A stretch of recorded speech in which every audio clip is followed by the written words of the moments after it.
Subscribe कीजिए माइक्रोमाइंड channel को और बेल आइकॉन को प्रेस कीजिए न्यू वीडियो सबसे पहले देखने के लिए। यार दोस्तों, इंटरनेट तो हम सभी यूजर यूज करते हैं। अब यार ऐसे में हम करते हैं डेटा का ट्रांसमिशन एक डेस्टिनेशन से दूसरी डेस्टिनेशन तक। लेकिन यार क्या अभी कभी आपने सुना है हडूप सिस्टम के बारे में? अगर नहीं तो दोस्तों आज आप वीडियो आखिर तक देखते रहिए। मैं आपसे आज इसी हडूप सिस्टम के बारे में बात करूंगा और दोस्तों जानेंगे कि आखिर हडूप सिस्टम किस तरीके से काम करता है इसी इंटरनेट की दुनिया में। नमस्कार दोस्तों, मेरा नाम है यशवंत और आप देख रहे हैं माइक्रोमाइंड। चलिए शुरू करते हैं।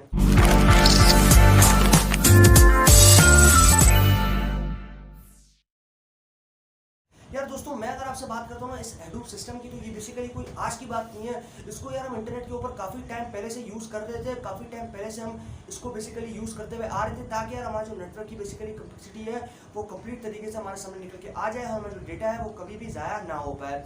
अब यार जरा बात करते हैं एक एग्जाम्पल के साथ में कि आखिर ये हडूप सिस्टम किस तरीके से काम करते हैं। अब यार देखो, सपोज करो कि आपका जो डेटा है बेसिकली वो तो है बहुत सारा इंटरनेट के ऊपर।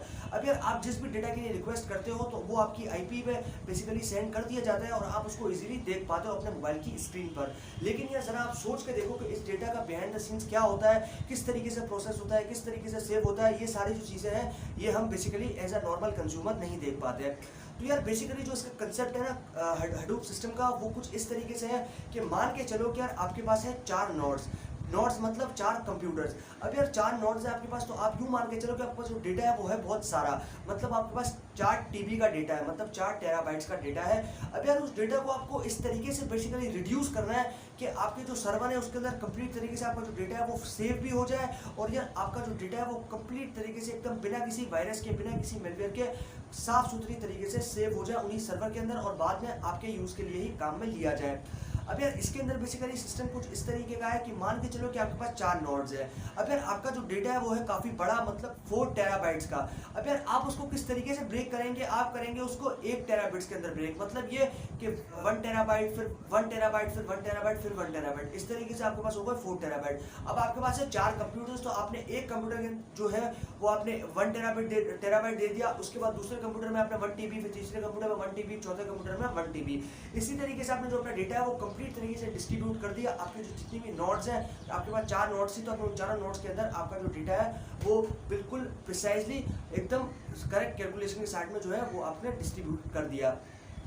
अब इसके बाद में यार आपको सिस्टम क्या करेगा? सिस्टम ये करेगा कि आपका जो डेटा है उसको रिड्यूस करने की कोशिश करेगा। आपकी जो हर इंडिविजुअल नोड है वो क्या करेगी कि यार वो जो भी बेसिकली आपका कंप्यूटर है वो उस डेटा को रिड्यूस करना स्टार्ट करेगी। मतलब ये कि जो PC1 है, मतलब कंप्यूटर 1, जो PC1 है वो उसके पास 1 टीबी डेटा है तो वो रिड्यूस करेगा। उसके बाद PC2 1 टीबी को जो डेटा है आपका उसको रिड्यूस करेगा। फिर PC3, फिर PC4, इसी तरीके से वो डेटा है उसको रिड्यूस करने की कोशिश करेगा। और जितनी बेसिकली उसके जंक्स, जितनी बेसिकली जो भी उसके अंदर फालतू डेटा है, जो भी बेसिकली किसी काम का नहीं है, उसको यार वो रिड्यूस करके कम कर देगा।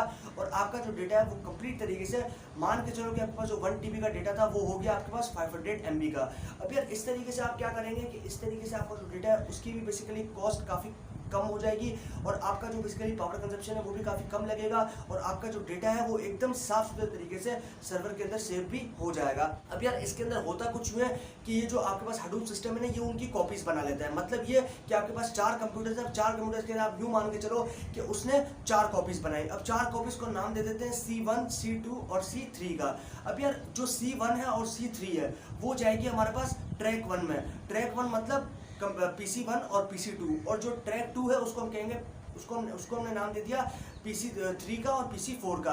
अब यार हम क्या करेंगे कि PC1 के अंदर, मतलब PC1 और PC2 के अंदर जिसको हम नाम देते हैं ट्रैक 1, उसके अंदर हम जो 2 कॉपीज बनाई थी, हमारे पास जो 2 कॉपीज थी जो कि थी C1 और C3, उनको यार हम सेव करेंगे ट्रैक 1 के अंदर। और जो C2 और C4 है उसको हम सेव करेंगे हमारे पास दूसरे ट्रैक के अंदर, जो कि हमारे पास PC3 के अंदर और PC4 के अंदर।